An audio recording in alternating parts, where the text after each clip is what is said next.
Hey guys! Welcome to our channel foodie plate. మన Indians ఏమన్నా మిగిలితే దాంతో ఏదోటి చేసేదాకా తృప్తిగా పడుకోరు కదండీ! అలాగే మా అమ్మగారు కూడా మొన్న నా పెళ్ళికి మరమరాలు మిగిలినాయండి. సో, ఆటిలతో ఏం చేయాలా అని చెప్పి తెగ ఆలోచించేసి లాస్ట్‌కి మరమరాలతో అచ్చులు చేద్దామని అయితే ఫిక్స్ అయింది. ఫస్ట్ అయితే ఉండలు చేద్దాం అనుకుందండి.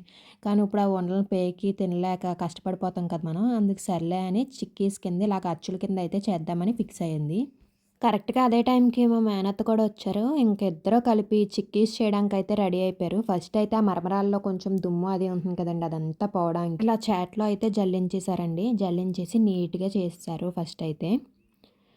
సో, దీనికి పాకం కావాలి కదా! సో, బెల్లం పాకం తో పడతాము చిక్కీస్. సో, దానికోసం అయితే ఫస్ట్ ఒక గిన్నె తీసుకొని దాంట్లో కొంచెం వాటర్ వేసుకున్నారండి. ఎక్కువైతే వాటర్ వేసుకోలేదు.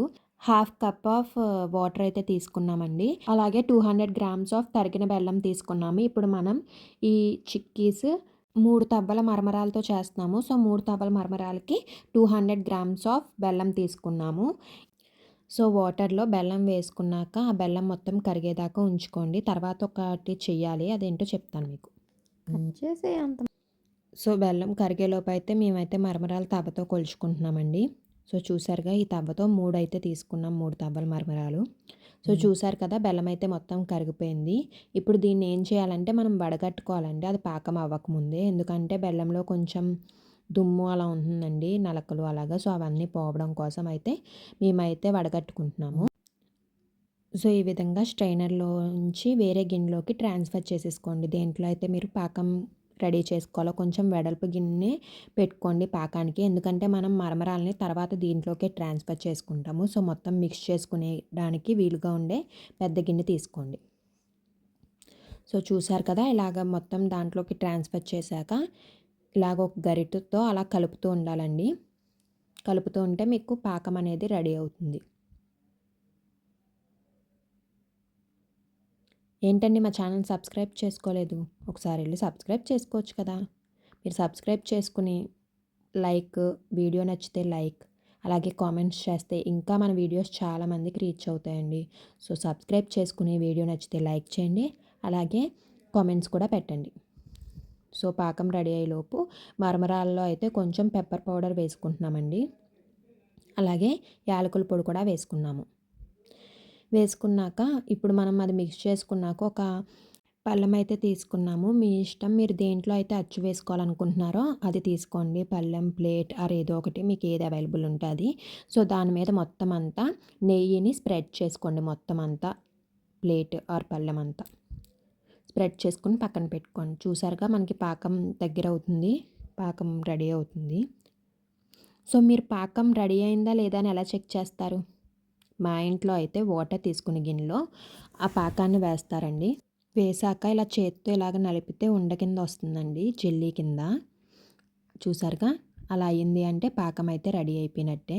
అది ఉట్టిది పాకం కూడా తింటే చాలా టేస్టీగా ఉంటుందండి. ఇదివరకు చిన్నప్పుడైతే నేను మా అక్క ఆ పాకం కోసం తెగ కొట్టుకునేవాళ్ళం. సో, పాకం రెడీ అయిపోయింది కదా! స్టవ్ ఆఫ్ చేసేసుకొని ఆ గిన్నె కిందకి తీసేసుకొని మరమరాలు ఉన్నాయి కదా! మనం ఆల్రెడీ పెప్పర్ అలాగే యాలకుల పొడి వేసుకున్నాం. అవి దీంట్లోకి ట్రాన్స్‌ఫర్ చేసుకొని ఇలాగా మిక్స్ చేసేసుకోండి. మొత్తం ఆ పాకం ఆ మరమరాలు అంతటికి పట్టేటట్టు బాగా మిక్స్ చేసుకోండి.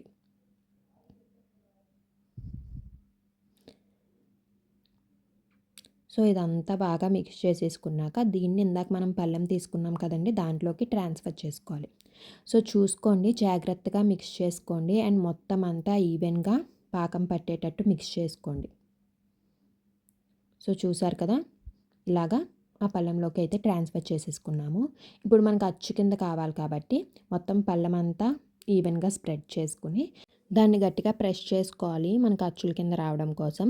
మేమైతే ప్లేట్‌తో ప్రెస్ చేస్తున్నామండి. మీరు ప్రెస్ చేసే ముందు ఎటు సైడ్ అయితే ప్లేట్‌ని ప్రెస్ చేస్తారో అటు సైడు నెయ్యి రాసుకుని ప్రెస్ చేయండి. అప్పుడు ఇది మనకి ప్లేట్‌కి అంటుకోకుండా ఉంటుంది. సో, మొత్తం అంతా తీసేసుకున్నాము పళ్ళెంలోకి. ఇప్పుడైతే ప్రెస్ చేయడం స్టార్ట్ చేసేద్దాం. మీ ఇంట్లో కూడా పిండి వంటలు చేస్తారా అండి? లేదా బయట తీసుకుంటారా? చేయకపోతే ఇలా చిన్న చిన్నవి నెక్స్ట్ టైం ట్రై చేయండి ఇంట్రెస్ట్ ఉంటే. సో, చూసారుగా ప్లేట్‌తో ఇలాగా ప్రెస్ చేసుకోండి మొత్తం అంతా. కొంచెం తప్పడుగా అయ్యేటట్టు. అంటే ఇలా ప్రెస్ చేయడం వల్ల ఏంటంటే మీకు దగ్గరికి వచ్చి అదంతా అచ్చు కింద రెడీ అవుతుంది. సో మొత్తం అంతా అలాగే ప్రెస్ చేసుకోండి.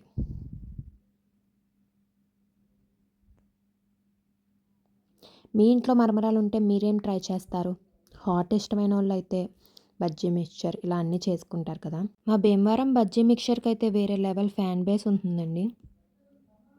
సో మీరెప్పుడైనా ట్రై చేశారా భీమవరంలో బజ్జీ మిక్స్చర్? మీకు ఇష్టమా? కింద కామెంట్ సెక్షన్‌లో చెప్పండి. సో నెక్స్ట్ టైం మేము కూడా మరమరాలతో మిక్స్చర్ ఏమైనా ట్రై చేయాలండి. ఒకవేళ ట్రై చేస్తే అది కూడా వీడియో పెడతాము. సో చూసారు కదా! అది మొత్తం అలా ప్రెస్ చేసుకున్నాక దాన్ని ఒక పేపర్ మీదకి ట్రాన్స్‌ఫర్ చేసేసుకొని కొంచెం చల్లారాక అయితే మీకు ఈజీగా పళ్ళెంలోంచి అయితే వస్తుంది. సో ఇలా ట్రాన్స్‌ఫర్ చేసుకున్నాక ఇప్పుడు మనం చిక్కీస్ కింద కట్ చేసుకోవాలి కాబట్టి ఫస్ట్ వెర్టికల్‌గా అలాగే తర్వాత హారిజాంటల్‌గా మీకు ఏ సైజులో అయితే కావాలో బార్స్, చిక్కీ బార్స్ ఆ సైజులో అయితే కట్ చేసేసుకోండి. కొంచెం షార్ప్‌గా ఉన్న నైఫ్‌తో కట్ చేసుకోండి. అప్పుడు ఈజీగా కట్ అవుతాయి. అండ్ కట్ చేసుకున్నప్పుడు జాగ్రత్తగా కట్ చేసుకోండి. సో చూసారు కదా! వెర్టికల్‌గా కట్ చేశాక వాటిని పక్కకు తీసుకొని మీకు ఏ సైజ్ పీస్‌లో కావాలో ఆ సైజులో అయితే కట్ చేసేసుకోండి. ఇవి మనం పిల్లలకి స్నాక్ బాక్స్‌లో కూడా వేయొచ్చండి. ఇవి మనకి క్రిస్పీగా, టేస్టీగా ఉంటాయండి. మనం ఎయిర్ టైట్ కంటైనర్స్‌లో స్టోర్ చేసుకుంటే ఒక 1 వీక్ దాకా అలా కూడా ఉంటాయండి. అంతేనండి. మరమరాళ్ళ అచ్చులైతే రెడీ అయిపోయినాయి. ఇంగ్లీష్‌లో స్టైల్‌గా పఫ్డ్ రైస్ చిక్కీ బార్స్ అయితే రెడీ అయిపోయినాయి. సో మీరు కూడా ట్రై చేయండి తప్పకుండా. అలాగే ట్రై చేశాక ఎలా వచ్చాయో కింద కామెంట్ సెక్షన్‌లో చెప్పడం అస్సలు మర్చిపోకండి. ఈ వీడియో గనుక మీకు నచ్చినట్లయితే లైక్ చేయండి. అలాగే మీ ఫ్రెండ్స్ అండ్ ఫ్యామిలీతో షేర్ చేసుకోండి. మా ఛానల్‌ని సబ్స్క్రైబ్ చేసుకోండి. Thank you for watching. See you in the next video with a new recipe.